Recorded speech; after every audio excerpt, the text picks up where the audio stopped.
నమస్తే. Welcome to Andhra Prabha. So, education minister ఎవరైతే ఉన్నారో ధర్మేంద్ర ప్రధాన్ తను రిజైన్ చేయడాన్ని దేశవ్యాప్తంగా అందరూ సంబరాలు చేసుకుంటున్నారు.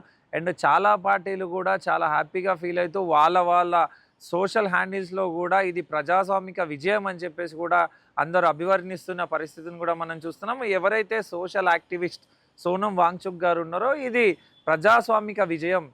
జెన్‌జీలు, సీజేపీ నేతలు, కార్యకర్తలు అందరూ కలిసికట్టుగా సాధించిన విజయంగా తను అభివర్ణించినారు. భయాన్ని, అభద్రతా భావాన్ని వదిలేసి యువత, నిరుద్యోగులు, విద్యార్థులు అందరూ కూడా రోడ్డునెక్కి మా హక్కులు, మాకు కాన్స్టిట్యూషన్ ఇచ్చిన హక్కుల్నే మేము అడుగుతున్నాం.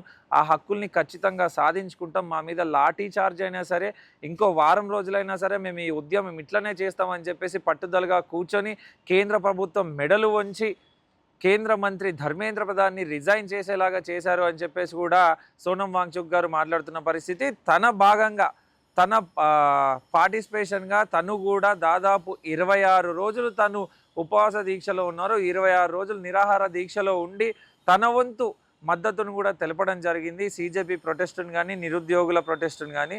అండ్ దాదాపు 11 కిలోల బరువును కూడా తను కోల్పోవడం జరిగింది సోనం వాంగ్‌చుక్ గారు.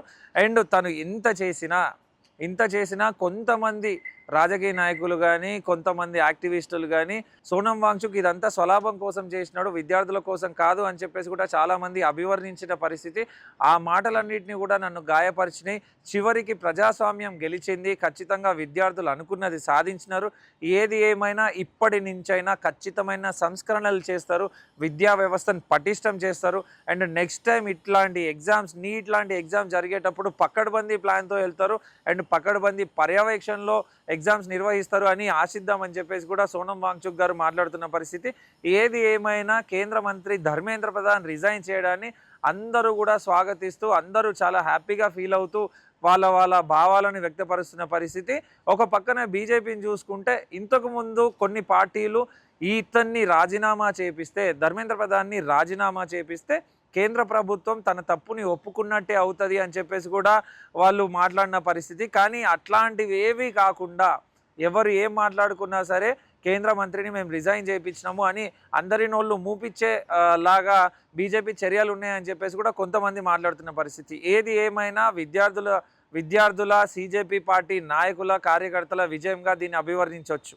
సో చూద్దాం ఈ విజయం ఎంతవరకు సక్సెస్ అవుతుంది. అండ్ ఈ విజయం ద్వారా, ఈ మార్పు ద్వారా విద్యా వ్యవస్థలో కానీ, రాజకీయ నాయకుల్లో కానీ ఎటువంటి మార్పులు వస్తాయి అనేది వేచి చూడాల్సిన పరిస్థితి. కెమెరామ్యాన్ సన్నీతో మల్లేష్, ఆంధ్రప్రభ, హైదరాబాద్.